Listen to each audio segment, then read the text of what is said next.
A warship lies aground 200 yards off the beach. The men aboard can see the shore. 98 of the 134 aboard the USS Huron die anyway, within sight of land. On the North Carolina coast, sailors already called the graveyard of the Atlantic. The first answer is Diamond Shoals, sandbars that shift and run 14 miles out to sea. But sand does not explain drowning 200 yards from safety. The nearest life-saving station stood empty, shut for the season. So what really kills you here? A shelled lightship, a ghost ship, a torpedoed tanker, a helicopter? Look at a map of the American East Coast, and your eye will catch on one place before you even know why. North Carolina throws a thin arm of sand out into the ocean, southeast, away from the mainland, until it nearly touches the shipping lanes that run up and down the whole Atlantic seaboard. That arm is the Outer Banks. At its elbow sits Cape Hatteras, and off Hatteras the land does not simply stop at the waterline. It keeps going underwater. A ridge of sand called Diamond Shoals reaches out from the cape for something like 14 miles, sometimes just a few feet beneath the surface, sometimes awash, almost never where last year's chart says it should be. That is the first thing you have to understand about this coast. The most dangerous part of it is the part you cannot see. To understand why the sand is there, start with what is moving past it. Just offshore runs the Gulf Stream, a river inside the ocean. Warm water pushed up from the tropics, sliding north at 3, 4, sometimes 5 knots. Coming down the other way, hugging the coast, is a colder current carrying cooler shelf water south. Cape Hatteras is roughly where these two collide. When moving water slows and swirls, it drops whatever it has been carrying. And what the Gulf Stream carries is sand. So the shoals are not a fixed reef you can survey once and mark forever. They are a living pile, constantly rebuilt by the same currents that make this stretch of ocean valuable to shipping in the first place. Dredge them, storm them, chart them, and they come back. That single fact that the hazard repairs itself faster than anyone can map it is the reason a 19th century chart and a modern chart of the same water can disagree by miles. And it raises the obvious question. If the shoals are that treacherous, why would any sane captain sail close to them at all? Because the alternative costs money. Picture the deck of a coastal steamer in the 1870s or a loaded freighter in the 1940s. You are running south, down the coast, and directly in your path is the Gulf Stream. 4 or 5 knots of water shoving you the wrong way. Fight it. And you burn extra coal or oil for days. You lose time, you lose the schedule, you lose the profit that justified the voyage. Or you can slip inshore between the stream and the beach, into the band of slower water close to the sand, and save all of it. Thousands of masters made exactly that calculation for 2 centuries. The coast itself funnels them in. For about 100 miles, the Outer Banks offer almost nothing. No deep harbor, no easy refuge, a low, dark line of dunes that vanishes at night and in fog. So the safe, cheap, sensible course and the killing ground are the same piece of water. Commercial logic, not recklessness, is what steered ship after ship toward the bars. And what happens the moment one of them touches? Here is the chain that makes the touch fatal, and it is worth walking through slowly, because almost everyone gets it wrong. Out in the deep ocean, a ship in trouble sinks, and that is terrible, but it is also relatively clean. Near Hatteras, the ship does not sink. It grounds. The hull stops moving, while the water keeps coming, and now the physics turn on the crew. When wind blows against that strong current, it shortens the distance between wave crests, bunching the seas up tight. When those bunched seas run into shallow water over the shoals, they cannot roll on smoothly, so they stand up, steepen, and break. A grounded hull is stuck right there in the zone, where the seas are breaking hardest, pinned, hammered. not floating free in deep water, but held in place to be pounded apart. And behind the wreck, between it and the dry sand, lies the beach itself, which in an onshore wind becomes a lee shore, a wall of unbroken surf the survivors have to cross. That is why 200 yards can be farther than the open sea. The distance is short. The water in that distance is a machine for drowning, and anyone coming to help has to launch a boat straight into the same surf. The people who lived on these islands understood this in their bones. The bankers, the families who settled Hatteras and Ocracoke, and the villages up the chain did not read the danger off a chart. They read it off the water. They watched where the breakers stood and where they lay flat, because a flat patch meant a slough, a deeper channel through the bar. They watched the wind back and haul. They knew which shift meant the seas would rise on which shoal. They knew that the safest thing a small boat could do on a bad day was stay on the beach. Their competence showed up as restraint. Surviving this coast meant knowing when not to go. That is a hard kind of knowledge to respect from a distance because it looks like doing nothing. But it is the exact opposite of the mindset that arrives on a schedule, trusting an instrument. And it is worth holding both of those in your head as we go back to that grounded warship and ask what actually put the Huron on the sand. The USS Huron was a steam-powered gunboat of the United States Navy, iron-hulled, modern for her day, and on the 23rd of November, 1877, she left Hampton Roads bound for Havana and a survey mission in the Caribbean. Her objective was routine: get south efficiently. To do that, her officers took her inshore, inside the Gulf Stream, along the Outer Banks, exactly the cost-saving course the coast invites. Through the evening, the weather thickened. The sea rose. The wind came up. Haze and fog closed down the visibility until the low beach was invisible, even if anyone had been able to see it. Somewhere in that run, a small error crept into the navigation, a matter of a few miles. The kind of error that on open water means nothing, and near this coast means everything. At around 1:30 in the morning, off Nag's Head, the Huron drove ashore. She was not far out. In daylight and calm, a strong swimmer might have made the beach, but it was night. The sea was breaking over her, and the water was cold enough to sap a man's strength in minutes. That last point matters more than it sounds. A man does not have to freeze to death to drown in cold water. Long before his core temperature falls, the cold reaches the muscles of his arms and legs and slows them, stiffens them, until a strong swimmer cannot make his own limbs pull. In late November, the Atlantic off Nag's Head is cold enough to do that in a short swim. So the 200 yards was not a swim. A fit man could simply power through by trying harder. The water was taking the strength out of him, stroke by stroke, while the surf pushed him back. The crew did what crews do. They tried to get lines toward shore. They tried to launch boats. And the surf that was already destroying the ship destroyed the attempts.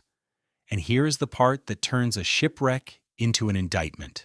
Only a few miles away stood a United States life-saving service station, with boats and breeches buoys and trained surfmen whose entire purpose was to reach a wreck exactly like this one. It was empty. In that era, the stations on this coast were manned only during the official active season, roughly the depth of winter, and in late November that season had not begun. The rescue apparatus existed. It was closed for the calendar. 98 men died. The survivors, counted at 34 or 36 depending on the source, lived mostly because they managed the surf themselves, not because help came. Proximity was not safety. The killer, underneath the fog and the compass error, was a budget. And the coast was not finished making the point. Barely 2 months later, in January 1878, the steamer Metropolis, overloaded and bound for Brazil, stranded about 23 miles north of where the Huron lay. Again the surf, again the cold, again the gap between wreck and shore that looked crossable and was not.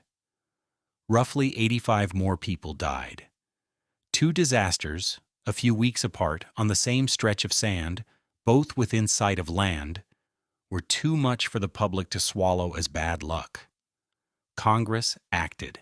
Funding went out to man the life-saving stations year-round and to build more of them, closer together, up and down the banks, so that no wreck would again go unanswered because of the date on the calendar. It worked. Over the following decades, the surfmen of this coast rode out into that surf again and pulled thousands of people off dying ships. And it is worth knowing exactly how they did it, because the method tells you how bad the surf really is. When a wreck was close enough, the surfmen did not always row out at all. They fired a line to it.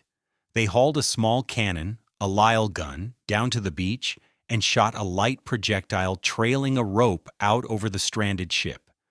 The crew aboard hauled that thin line in and used it to pull across a heavier rope and rigged from it a device called the breeches buoy, a life ring with a pair of canvas trousers sewn into it, running on the rope like a zip line between the wreck and the shore. One man at a time climbed into the breeches, and the surfmen on the beach dragged him in through the tops of the breakers. It was slow. It required the ship to be within a few hundred yards, within range of the gun. And when the wreck was too far out for the line, the only answer left was the boat. 6 or 7 men pulling an open surf boat straight out through the same breaking seas that were killing the ship. On the theory, drilled into every crew, that you were expected to launch no matter the weather. The fix was real. And to make the shoals themselves less of a trap, the government stationed something new off Hatteras, a ship whose only job was to sit at the edge of the danger and warn everyone else away. A light ship. Which forces the next question. If you mark a hazard and man the mark, is the hazard gone? Lightship number 71 was anchored at the Diamond Shoal Station, out past the breakers, a floating lighthouse, chained to one spot in the open sea. She carried a powerful light and, from 1912, something newer and in some ways more important, a wireless radio. She was unarmed. She was not there to fight anything. She was there to be seen and to talk, to hold her position in fair weather and foul, and tell passing ships exactly where the deadly shoals began. For years, that is precisely what she did, and it is easy to forget how much safety a single, reliable marker adds to a coast that otherwise erases its own hazards. Then the war came to the American shore. By the summer of 1918, the First World War had crossed the ocean in the form of long-range German submarines, U-boats, sent to hunt shipping off the United States coast. On the 6th of August, one of them, U-140, surfaced off Diamond Shoals and opened fire on a steamer named Merrick. The lightship's crew watched a submarine attacking merchant traffic right in front of them, and they did the one thing they were equipped to do. They broadcast a warning by wireless, telling every ship in range that an enemy submarine was operating on the shoals. By one account, more than 25 vessels heard that warning and turned away, saved by a radio message from an unarmed ship anchored in place. But a radio works in both directions. U-140 heard the broadcast too, and understood immediately what it meant, that this stationary little ship was busy waving the whole coast clear of the trap he had set. The submarine turned and came for the lightship. Her crew could not run. Weighing that heavy anchor and getting underway would have taken something like 5 hours, and the U-boat was already there. So the men did the only thing left. They abandoned ship. 12 of them got into a boat and rowed for the beach while the submarine shelled number 71, and the gunners aimed first at the wireless, silencing the very thing that had exposed her, before sinking the ship outright. The crew reached shore alive, but the marker was gone. Sit with the shape of that for a second, because it is one of the cruelest reversals on this whole coast. The lightship died precisely because she did her job well. Had she stayed quiet, the submarine might have left her alone. She spoke, She saved a couple of dozen ships, and speaking is what killed her. And now, in the middle of a war, with more submarines prowling the exact same water, the Diamond Shoals had lost the one thing that told ships where they were. The trap was reset, and the guide was gone, and every vessel coming down the coast was back to trusting a chart against a shoal that moves. Which raises a darker question than the last one. If even the rescuers and the markers can be taken out, who is left to save anyone when the next ship burns? It burned 10 days later, and only a few miles away.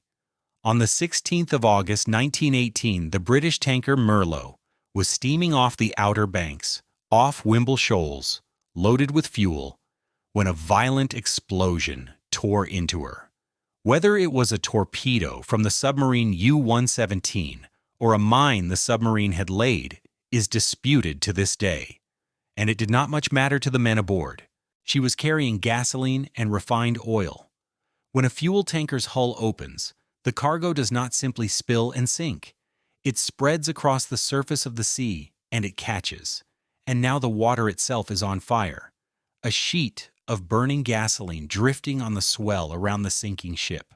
The crew got boats into the water, but one of the lifeboats capsized in the chaos, spilling men into a sea that was in places literally aflame.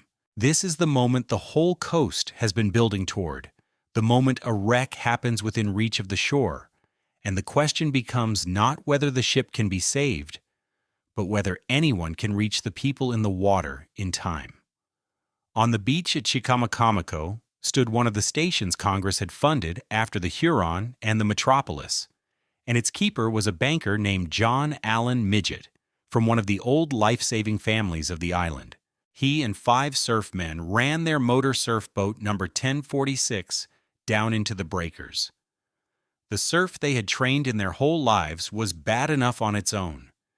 This time it had fire on top of it. By the accounts that come down to us, they were driven back and tried again, reportedly forcing their way out on something like the 4th attempt, punching the boat through the same steep breaking seas that pin every wreck to this coast, and then working in among patches of burning fuel to pull men out of the water. They saved 42 of the 51 aboard the Merlot. Read that number the right way. 6 men in an open boat went out through breaking surf into a burning sea and came back with 42 lives. And notice what it proves about this place. The rescuers do not get to face a lesser version of the danger. They have to enter the identical hazard that wrecked the ship, the same surf, and this time, the same fire. Which sets up the coldest question of all. What happens when there is nobody left to rescue? Because by the time anyone reaches the ship, the crew has already vanished. 3 years later, the sea handed the Outer Banks a mystery it has never given back. On the morning of the 31st of January 1921, Bespestiprusted Pri 19 Traknain, surfmen at the Cape Hatteras station saw a 5-masted schooner hard aground on the outer Diamond Shoal, out at the far end of the sandbar. Her name was the Carol A. Deering. Her sails were set, as if she were still underway. And there was no signal from her, no flag of distress, no sign of trouble. Just a big sailing ship sitting on the deadliest shoal on the coast, with every sail up and nobody visible on deck. The surf was too heavy to reach her. The rescue crews stood off and watched, circling in their boats for the better part of 2 hours, and the sea kept them away from her hull for days. It was not until the 4th of February, when the weather finally eased, that anyone got aboard. They found the ship abandoned. The crew of 11, some sources say 12, was gone. Personal belongings, the ship's papers, the navigation equipment, the crew's boats, all of it told a confused story. Food appeared to have been laid out. The steering gear was damaged, but of the men themselves there was nothing. The disappearance became a national sensation. Federal departments investigated, the Commerce Department, the Navy, the State Department, chasing theories that ranged from mutiny to piracy to rum runners to the vague post-war fear of foreign raiders. The public appetite for an answer was so strong that the case even drew a false one. A man walking the beach later turned up a bottle with a note inside, describing the crew being seized by a pirate ship. And for a while, it was treated as a genuine clue. Under investigation, it fell apart, and the man who found it was eventually taken to have written it himself. That is worth pausing on because it shows how completely the Shoals had emptied the story of evidence. Into that vacuum, people poured invention. The one thing no investigation could produce was the plain physical record of what the sea had done. Nothing conclusive was ever established, and nothing conclusive survives. The captain of a nearby station, Arper L. Gaskill, offered at the time the plainest explanation, and it is probably the truest. The crew, he believed, had taken to the ship's boats, and those boats had been swallowed by the breakers over the shoal. If he was right, then the Deering is the coast's mechanism laid bare. A ship strikes the shoal. The crew abandons her because staying seems like death. They push off into the surf, and the surf erases them so completely that even the wreck, sitting right there with its sails still set, cannot tell you what happened. The shoals do not just kill. They destroy the evidence of how they kill. And that pushes us toward the next hard question about this coast, the one the 20th century would answer in blood. If sailing close to the shoal is the danger, does sailing farther out make you safe, or does it just line you up for a different kind of death? By the spring of 1942, the answer was waiting off Cape Hatteras, and it was wearing a periscope. The United States had just entered the Second World War, and German submarines had come back to the American coast in force, in numbers, and with a boldness that dwarfed 1918. They gathered off the Outer Banks for a simple reason. This was the pinch point, the place the whole coastal shipping stream had to funnel past. Tankers and freighters running fuel and cargo up from the Gulf and the Caribbean toward the northern ports and then across to Britain. On the 26th of March 1942, the tanker SS Dixie Arrow was on that run, carrying 86,136 barrels of crude oil north along the banks. Her master had made a careful decision. He was afraid of the shoals, so he kept his ship out in deeper water, following the 40-fathom curve, the line on the chart where the water is a safe 240 feet deep. He was doing everything right by the old logic. He was avoiding the sand. And that is exactly why he died. Because every master who feared the shoals made the same choice. And so they all steamed along the same predictable line of deep water off the Cape, night after night. A parade of loaded tankers following the same curve on the same chart. The submarines simply waited on that line. U-71 was lying near the Diamond Shoals buoy, in position, when the Dixie Arrow came up the coast. It fired 3 torpedoes into her inside of a minute. The explosions killed the deck officers and the radio operator almost at once, which meant there was no distress call, no message telling anyone on shore that a ship was dying off Hatteras. Burning oil spread over the water. Men were trapped forward, cut off by the fire. And the ship was still moving, driving the flames back over them with her own headway. An able seaman named Oscar Chappell got to the wheel and turned the ship, deliberately swinging her, so the wind pushed the fire away from the trapped men and gave them a chance to jump clear. The turn worked. Men forward got off. Chappell stayed at the wheel and did not survive the maneuver he had made to save them. A nearby ship, the Tarbell, moved in and took off 22 of the 33 aboard. Turn that story over, and you find the reversal the whole coast has been driving at. The Shoals had trained 2 generations of captains to stay out in deep water, to fear the sand above everything, and that fear was correct.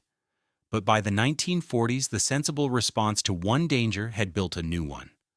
Avoiding the shoal meant everyone traveled the same road, and the enemy read that road off the same chart the captains used and turned their caution into a killing box. Fear of the sand put the Dixie Arrow exactly where a torpedo could find her. The shoals did not even have to touch her to kill her. They only had to shape where she sailed. The Dixie Arrow was not alone, and that is the part that turns one sinking into a pattern. In the first months of 1942, the submarines feasted along this coast, sinking so many tankers and freighters off Hatteras that sailors gave the waters their own grim name, Torpedo Junction. Ship after ship went down on the same predictable line off the Cape, and for a while the defenders could do almost nothing about it. Part of the reason was self-inflicted, and it is the kind of detail that should make you angry.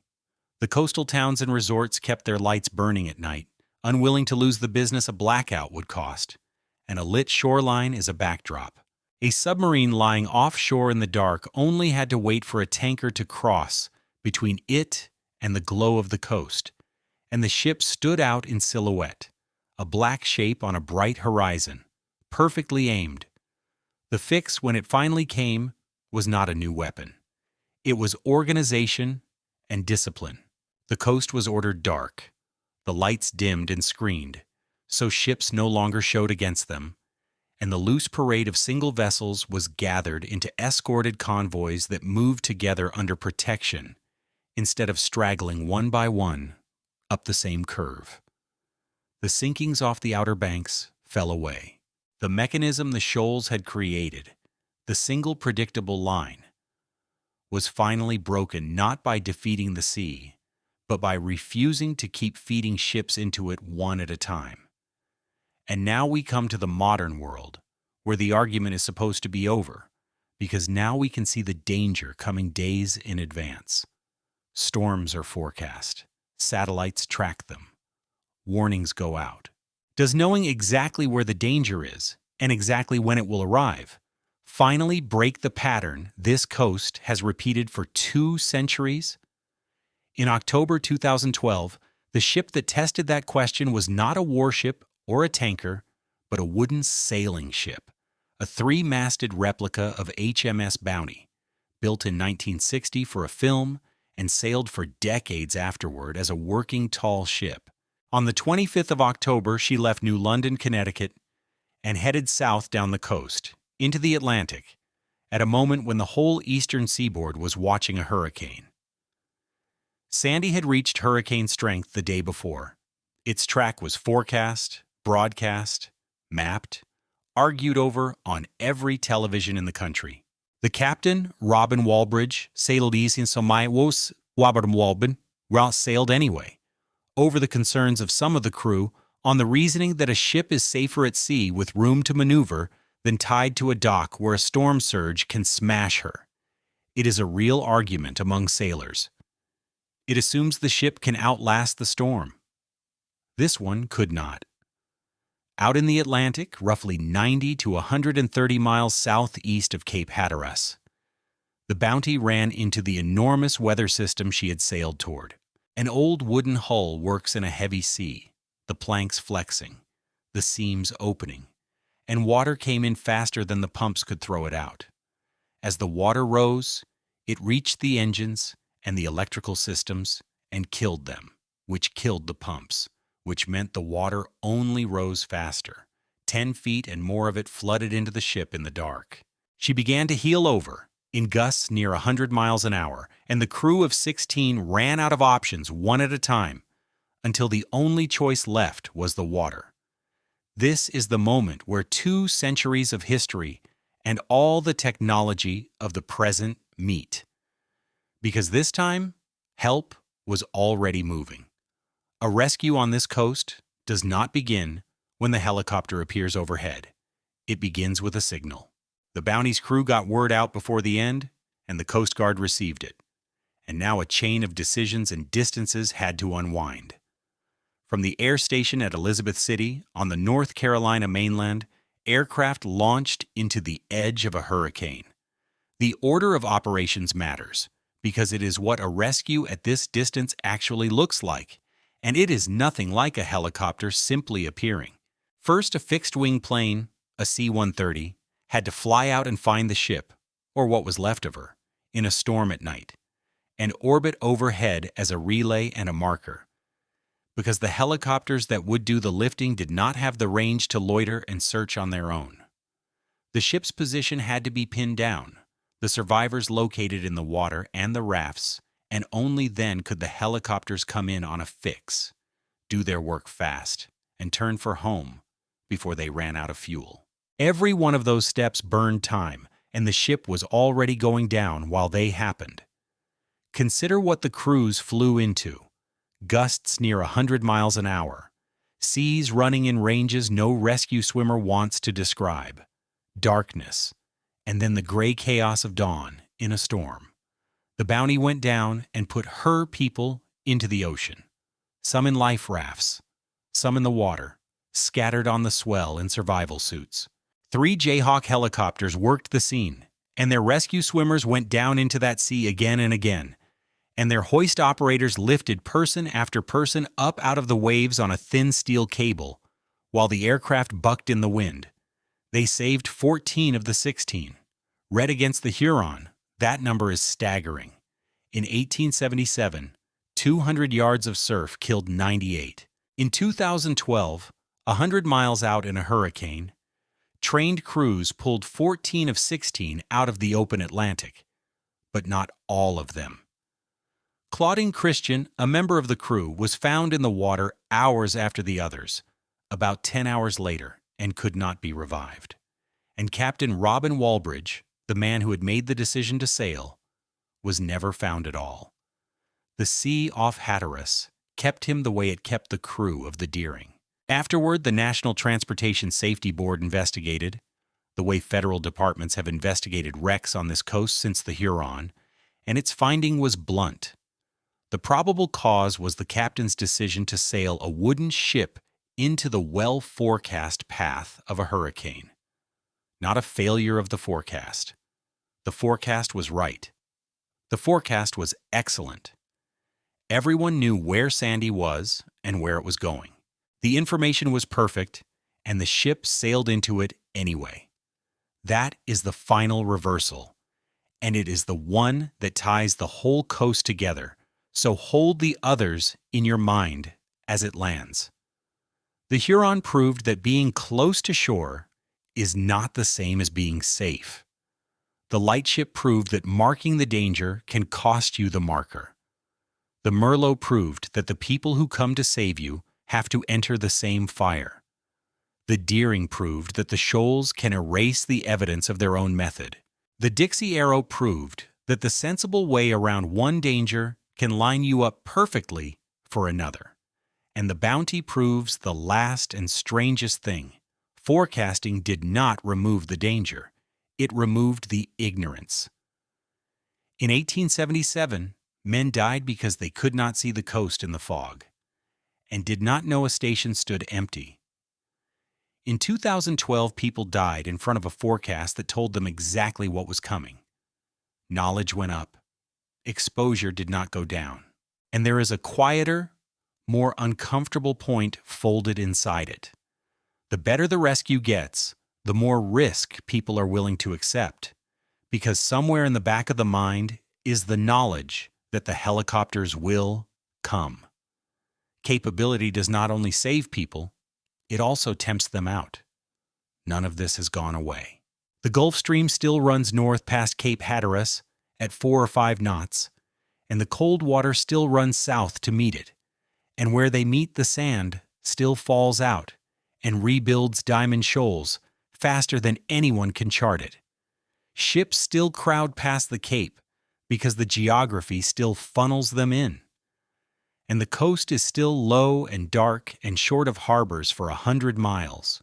Wind against current still stacks the seas up steep, and shallow water still makes them break, and a hull caught in the break zone is still pinned in the worst place in the ocean. The surf on the beach is still a wall that rescue has to cross. What has changed is the timing and the reach. We can see the storm 4 days out now. We can put a helicopter over a sinking ship 100 miles from land. We can lift 14 people out of a hurricane. But the system underneath, the geography that creates the constraint and the weather that arms it and the human reasons that keep sending ships past it. That system is exactly what it was when the Huron drove ashore off Nag's Head with a life-saving station standing empty a few miles up the beach. So picture the coast as it actually is, on an ordinary clear day. No drama in the sky. The wind is light. The sun is out. And a mile or so off Cape Hatteras, there is a patch of sea where white water stands and breaks over nothing. Over shallow sand you cannot see, the shoals showing their teeth in calm weather, because they do not need a storm to be there. A ship comes down the coast, and her track bends out and around that white water, seaward, giving the shoal the room it has always demanded. On the mainland, on the pad at the Elizabeth City Air Station, a helicopter sits fueled and ready, its crew watching a stretch of ocean far larger than they could ever reach in time. Everything is working exactly as designed. The light is on. The forecast is good. The aircraft is ready. The chart is drawn. And the sandbar under that breaking water is already somewhere it was not last month. Off the chart the captain is steering by, waiting, the way it has waited for every ship that ever mistook the sight of land for the promise of reaching it.